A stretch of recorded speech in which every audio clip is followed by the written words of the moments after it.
অপর্ণাকে বিয়ে করে বাড়িতে নিয়ে আসলো আর্য।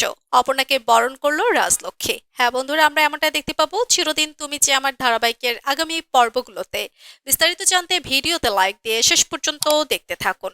অপর্ণা সুস্থ হয়ে বাড়িতে ফিরে আর অপর্ণার বাড়িতে আর্য চাই। এরপর অপর্ণার কাছে গিয়ে বলতে থাকে, আমার তোমাকে কিছু কথা জানানোর আছে অপর্ণা। তখন বলতে থাকে, বলুন না স্যার।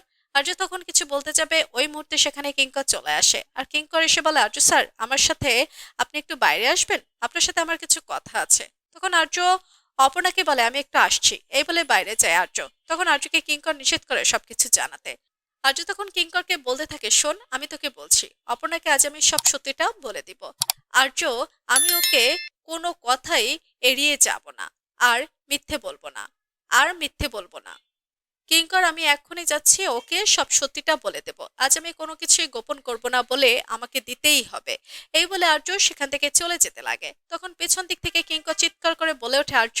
আর তখনই কিঙ্কর পকেট থেকে একটা বন্দুক বের করে আর্যর ঘাড়ের দিকে ঠেকে বলে ওঠে, তাহলে তুই এখান থেকে আজ ফিরে যেতে পারবি না। তো প্রিয় দর্শক, পরবর্তী আপডেট সবার আগে পেতে সাবস্ক্রাইব করুন আমাদের চ্যানেল।